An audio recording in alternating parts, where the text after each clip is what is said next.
एक बहुत पुराना म्यूजियम था। म्यूजियम की दीवारों पर हजारों ऐतिहासिक तस्वीरें लगी हुई थी और उन्हीं तस्वीरों में कुछ ऐसी जिंदा तस्वीरें भी थीं, जिन्हें भूत या तस्वीर कहना ही सही होगा। म्यूजियम कई सालों से बंद था, इसलिए हादसे भी थमे हुए थे, लेकिन एक सरकारी आदेश ने शहरवासियों को फिर से मौत के मुंह में आने का आमंत्रण दे दिया था, क्योंकि भूतिया तस्वीरों से भरा हुआ म्यूजियम फिर से खुलने वाला था, जिसके लिए लोगों में उत्साह था। लेकिन कुछ ऐसे भी बुजुर्ग लोग थे जो उस म्यूजियम की तस्वीरों से वाकिफ थे और वह नहीं चाहते थे कि दोबारा फिर से मौत के दरवाजे खोल दिए जाएं। शहर में डर की दस्तक हो चुकी थी। सुबह 10 बजे से शाम को 6 बजे तक म्यूजियम आम लोगों के लिए खुला रहेगा। म्यूजियम में घूमने आए लोग टिकट के लिए लाइन लगाकर खड़े हो जाते हैं। आज पहला दिन है, इसलिए लोगों की भीड़ बढ़ती ही जा रही थी। म्यूजियम में सभी को एक एक करके अंदर भेज दिया जाता है। अंदर जाते ही दर्शक हैरान हो जाते हैं,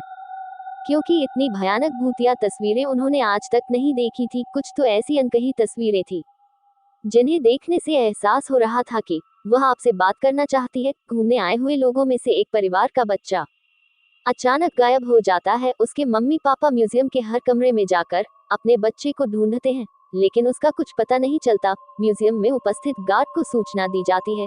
गार्ड अपने सीसीटीवी कैमरे में बच्चे को ढूंढने का प्रयास करता है। तभी अचानक उस गार्ड के पास कुछ लोग और गुमे मिसिंग हुए लोगों की जानकारी देने पहुंच जाते हैं, और देखते ही देखते कई लोग गायब हो चुके होते हैं। पहले ही दिन से भूतिया तस्वीरों ने अपना मायाजाल फैला लिया था। इतने सारे लोगों के गायब होने से सिक्योरिटी गार्ड परेशान हो जाता है और वह पुलिस को सूचित करता है। कुछ ही पल में पुलिस की कई गाड़ियां म्यूजियम पहुंच जाती है। खबर इतनी बड़ी थी कि मीडिया भी मौके पर अपनी जगह ले लेती है। म्यूजियम का चप्पा चप्पा छानने के बाद भी गायब हुए किसी भी व्यक्ति का कोई सबूत नहीं मिलता। तभी एक पुलिस ऑफिसर की नजर दीवार पर लगी हुई भूत की तस्वीर पर जाती है, जिसमें एक व्यक्ति पेड़ से उल्टा लटका होता है और उसके पीछे एक भूतिया औरत दिख रही होती है। पुलिस ऑफिसर म्यूजियम में उपस्थित गार्ड से कहते हैं, क्या ये तस्वीर पहले भी लगी थी?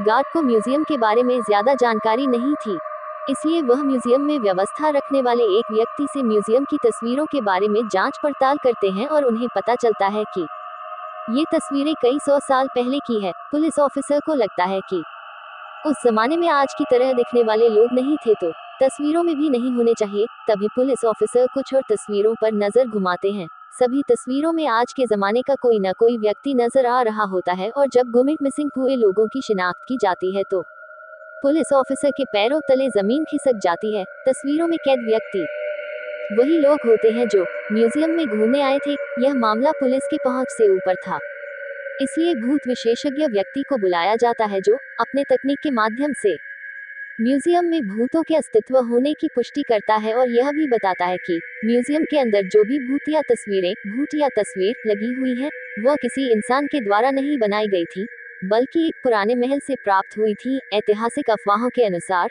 इन तस्वीरों को एक जादूगर ने राजा के कहने पर बनाया था, जिसमें उसने राजा के दुश्मनों को जिंदा ही अपनी मंत्र शक्ति के माध्यम से तस्वीरों में कैद कर दिया और उन तस्वीरों को महल के तहखाने में हमेशा के लिए संरक्षित कर दिया गया।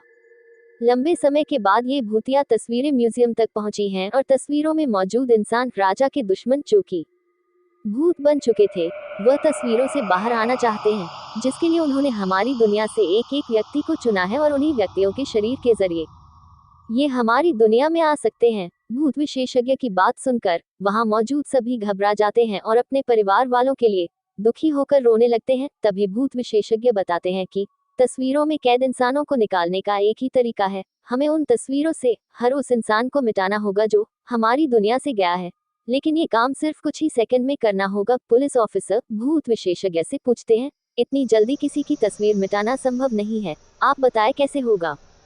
भूत विशेषज्ञ बताते हैं कि विज्ञान ने बहुत तरक्की कर ली है। हमें एक ऐसे केमिकल की जरूरत है जो एक सेकंड में किसी भी पेपर से रंगों को हटा सके, और किस्मत से उन्हें ऐसा एक केमिकल मिल जाता है जिससे सभी की घूमने आए लोग तस्वीरें मिटाई जा सकती थी। लेकिन चुनौती तो सभी तस्वीरों को एक साथ मिटाने की थी। भूत विशेषज्ञ पुलिस ऑफिसर से कहते हैं, जितने भी तस्वीरों में लोग कैद हैं, आप उनके सामने अपना एक एक पुलिस का जवान खड़ा कर दीजिए, ताकि सभी के हाथ में केमिकल पाउडर देकर एक साथ लोगों की तस्वीर मिटाई जा सके। पुलिस ऑफिसर अपने सभी जवानों को एक एक तस्वीर के आगे खड़ा कर देते हैं और सभी के हाथों में तस्वीर मिटाने वाला केमिकल पाउडर देते हैं। सभी को निर्देश दिए जाते हैं कि गोली की आवाज से आप लोगों को पाउडर उसी तस्वीर पर फेंकना है जिसे हम मिटाना चाहते हैं, और भूत विशेषज्ञ का इशारा मिलते ही पुलिस ऑफिसर गोली चला देता है। देखते ही देखते पुलिस के सभी जवान पाउडर तस्वीरों में फेंकना शुरू कर देते हैं, जिससे म्यूजियम के अंदर धुआं फैल जाता है और कुछ दिखाई नहीं देता। कुछ ही पलों में जैसे ही दिखना प्रारंभ होता है, लोगों के चेहरे में खुशी की चमक आ जाती है। तस्वीरों के सामने गुमा हुआ हर शख्स खड़ा होता है। सभी अपने अपने रिश्तेदारों को देखकर झूम उठते हैं। भूत विशेषज्ञ ने सभी को तस्वीरों से आजाद करा दिया था। एक एक करके सभी को म्यूजियम से बाहर निकाला जाता है, लेकिन अचानक एक व्यक्ति के सर में गोली लगती है और लोगों की चीख से अफरा-तफरी मच जाती है, और देखते ही देखते कई गोलियां चलने लगती है। लोगों को कुछ समझ में आता इससे पहले कुछ लोगों की जान चली जाती है। पुलिस ऑफिसर अचानक मोर्चा संभालते हुए भूत विशेषज्ञ के पास आते हैं। उन्हें कुछ समझ नहीं आता, क्योंकि गोलियां चलाने वाले लोग पुलिस के जवान ही होते हैं। पुलिस ऑफिसर भूत विशेषज्ञ से पूछते हैं, मेरे ही लोग इतने उग्र कैसे हो गए जो कि आम जनता को गोलियां मार रहे हैं। भूत विशेषज्ञ के सामने नई समस्या खड़ी हो चुकी थी। उसके मन में अंदेशा तो था कि आत्माएं पुलिस के जवानों के शरीर के अंदर आ चुकी हैं, लेकिन उन्हें बाहर निकालने का तरीका उसे नहीं पता था। भूत विशेषज्ञ पुलिस ऑफिसर को म्यूजियम के बाहर ले जाने को कहता है ताकि म्यूजियम बंद किया जा सके। पुलिस ऑफिसर गोलियों से बचते हुए भूत विशेषज्ञ को म्यूजियम के बाहर सुरक्षित निकाल लेते हैं और म्यूजियम का दरवाजा बंद कर दिया जाता है। कुछ ही देर में गोलियां चलना तो बंद हो जाती हैं, लेकिन इस घटना ने शासन के म्यूजियम खोलने के फैसले पर सवाल खड़ा कर दिया था। अब म्यूजियम में भूतिया तस्वीर तो नहीं थी, लेकिन जिंदा भूत जरूर आ चुके थे, और इसी के साथ कहानी का पहला अध्याय समाप्त हो जाता है।